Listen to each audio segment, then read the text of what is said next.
talk about Giannis and the Milwaukee Bucks. A report came out over 2 months ago when the Milwaukee Bucks lost in 5 games to the Indiana Pacers that Giannis was exploring his options outside of Milwaukee, just in case if he was to go out there and request a trade in the future. A month later, he came out through the media and he said that he does want to stay with the Milwaukee Bucks for the foreseeable future, but he wants to win at least one more championship and he wants to be a contender in the Eastern Conference. So that's great. If you're a Milwaukee Bucks fan and you love Giannis, that's a great thing. But on the other side of this story, it's a huge question mark for the entire Bucks organization. When we go back a few years ago, when they won that championship against the Phoenix Suns, all-time great moment.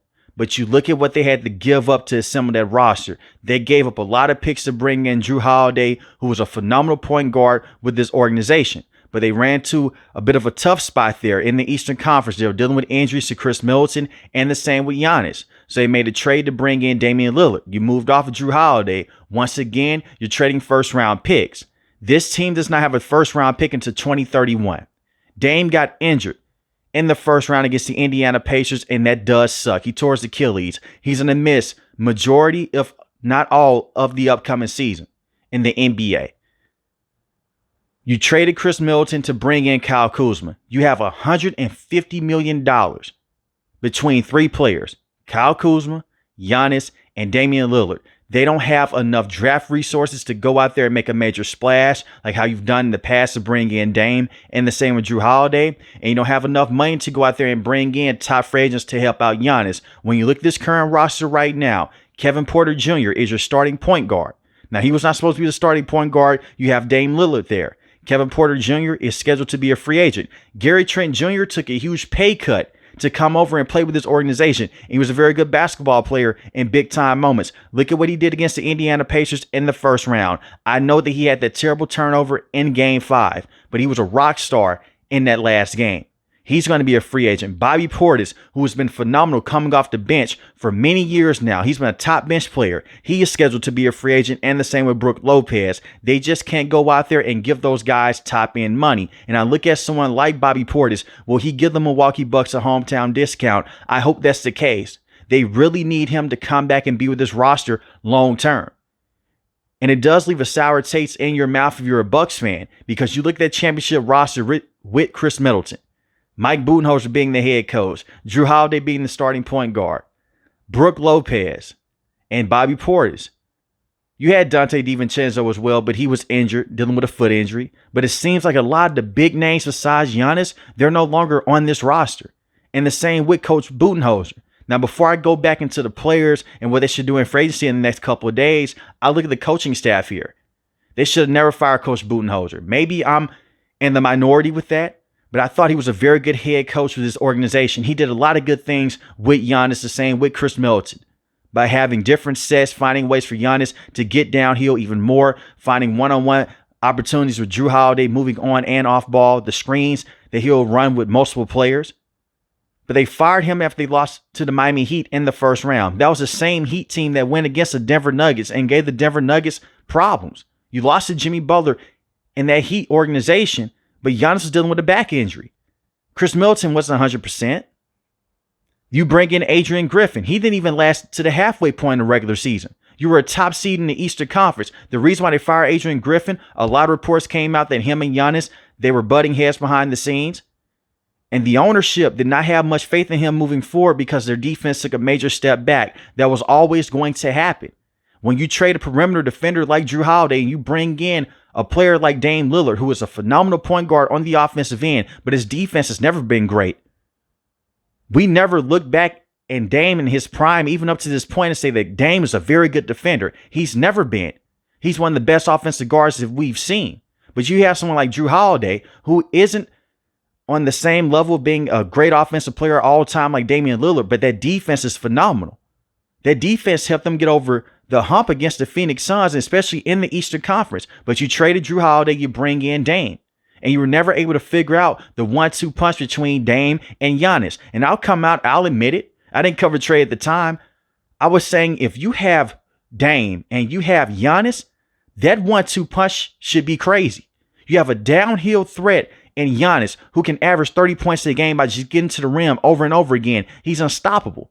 And you have Dame, who's one of the best three-point shooters at the time, but the chemistry is not there. You bring in Doc Rivers to be the interim head coach. You're still a top seed in the Eastern Conference, but we know what Doc Rivers is. I'm not a big Doc Rivers fan. I call him Mr. 3-1. He is known for blowing a lot of 3-1 leads in the past with the Orlando Magic, with the Boston Celtics. He was a head coach for both those organizations. The same with the Philadelphia 76ers and the Los Angeles Clippers. They just won the NBA Cup in the regular season. But that doesn't matter to Giannis. He wants to win a championship. That is not the standard for the Milwaukee Bucks. You look at what happened this previous season in the NBA. They finished with the 5th best record in the Eastern Conference, 48-34. That's not bad. But at the same time, the expectation is high when you have two amazing players like Dame, and the same with Giannis. And I look at the Eastern Conference. The Indiana Pacers were a better team this year than the Milwaukee Bucks. Obviously, the Boston Celtics, and the same with the Cavaliers. Now, with the Celtics dealing with injuries, Jason Tatum's going to miss all of next season dealing with a torn Achilles injury. The same with Tyrese Halliburton with the Indiana Pacers. So you can say that Giannis is the best player in the Eastern Conference. I wouldn't argue with you. In my opinion, he's a top 3 player in the NBA. But even with the injuries to the Pacers and to the Boston Celtics, I don't have them as a better team than the Cavaliers. And it's not me saying that Giannis is not a better player than Donovan Mitchell. He is. The current teams in the Eastern Conference that I'm about to list off right now, they're in a better situation overall than the Milwaukee Bucks from a team standpoint. The Cavaliers, they had the best record in the Eastern Conference. The New York Knicks, look at the players that they have on their roster. The Detroit Pistons, they were an up-and-coming team last season. They were dealing with a lot of injuries, and yet they had the 6th best record in the Eastern Conference. The Orlando Magic, they just made a huge trade to bring in Desmond Bane to pair up with Paolo Banchero and Franz Wagner, who was a very good player in his own right. They have a mini big 3 over there in Orlando. The Atlanta Hawks, they're building a complete team around Trae Young and crew. And I look at the Milwaukee Bucks right now. If you can't bring back Brook Lopez, you can't bring back Bobby Portis, it's going to be very scary for them. If you're depending on Kyle Kuzma to be this top player for you, you're sadly mistaken. Kyle Kuzma has not been a very good basketball player over the last 2 years. You look at him the first half of the season with the Washington Wizards, he averaged 13 points a game, shot 28% from 3. Now, when he played with the Milwaukee Bucks, he averaged 15 points a game, shot 30% from 3. But he still had bad shooting splits. And we've seen him go out there and have a game where he has 0 points, 0 rebounds, 0 assists. He looked like Tony Snell 2.0. And I look at Kyle Kuzma, he's a frustrating player. He's not the same player that he was with the Los Angeles Lakers. He filled in a need. And the Lakers realized we have to move on from Kyle Kuzma. We can't continue to go out there and have winning basketball with him on the court. He'll have his moments. And this is not a portion of the video to say I hate Kyle Kuzma. He'll have points where he goes out there, he scores 20 to 25 points in a game. But it's the dumb shots that he'll take, the dumb turnovers that he'll have. And you have him as a consistent number 2 alongside Giannis right now. Let's not forget, this organization, they traded Chris Middleton, rightfully so. He was dealing with injuries, ankle injuries, knee injuries. He was never the same because of his health. But when he came back on the court, he looked good. Your best ability is availability. And he was rarely available over the last few years due to those surgeries. But you moved off of Chris Middleton, and you moved off a very good young player in A.J. Johnson. And A.J. Johnson, on the back half of the season with the Washington Wizards, he started to perform very well. They don't even have a key young player right now on this roster that you could turn to and say, hey, he can develop alongside Giannis. Playing alongside Giannis is one of the easiest jobs in the NBA. All you have to do is just hit your wide open threes. I compared to playing with prime LeBron, the same with Shaq, the same with Michael Jordan. They're going to go out there and demand so many double team looks to where someone has to be open. And we saw this with Kyle Kuzma, and yet he could not go out there and knock down his jump shots. It's very frustrating to see. At that guard position, hopefully they can bring back Gary Trent Jr. He's a very good 3-point shooter. He's a perfect player to have around Giannis. I look at someone like Ron Rollins. Can he come in? He's 22 years old. He averaged 6 points a game, 2 rebounds, 2 assists. Shot 40% from 3, but the volume wasn't there. Maybe he can go out there. Maybe he can carve in a role with this team long term. I hope that's the case. The same with him and the same with AJ Green. AJ Green is 25 years old. We'll see if he can become a very good basketball player.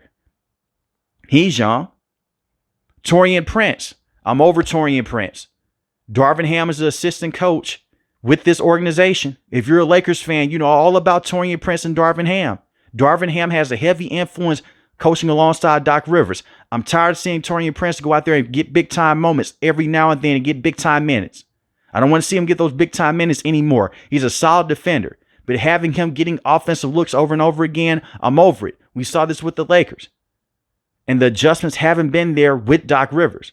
And I look at someone like Brook Lopez, even if you do bring him back, he's 37 years old. Eventually, you have to find a center that could go out there, be younger, and fill in that 3-and-D role.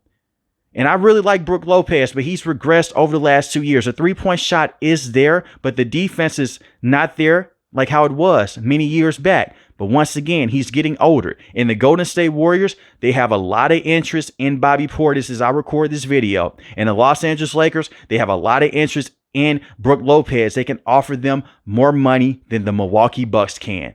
Maybe they fill this roster up with a bunch of guys that are going to just take a hometown discount, similar to what Gary Trent Jr. did, and they just want to play alongside Giannis. You can build a solid team around Giannis, but if you're asking him to go out there and carry them to the Eastern Conference Finals or carry them to the NBA Finals for this upcoming year, I just don't see it happening.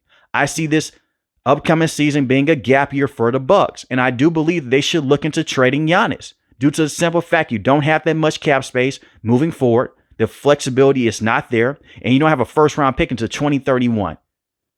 And if Giannis is going to continue to put pressure on this organization and say, hey, I want to win the championship. And this is the one thing that Giannis has done every single time they get knocked out of the postseason. He comes out in his post-game interview, and he said that he's frustrated. He wants to win another championship. And this is also a problem with the Milwaukee Bucks. Let's just say they're running back with this current roster. They've been knocked out of the first round 3 years, back to back to back, over and over again. You lost to the Patriots in back-to-back years now. You're not good enough to get out of the first round. And potential replacements for Dame Lillard while he misses all of this upcoming season. You could bring in a veteran like Chris Paul. He may take a veteran minimum, similar to what he did with the San Antonio Spurs. I know a lot of people may be saying Chris Paul, he's washed up. He's not going to go out there and be prime Chris Paul that he was with the Los Angeles Clippers, but he was a very good, effective point guard with the San Antonio Spurs. He can help orchestrate this offense and get everyone into their sets. Chris Paul is still one of the best minds in all of basketball, and he can help some of those young players off the bench develop. We've seen Chris Paul do this before in the past with the OKC Thunder, and the same with the San Antonio Spurs from this previous year, and the same with the Phoenix Suns. Chris Paul is a very good, impactful player.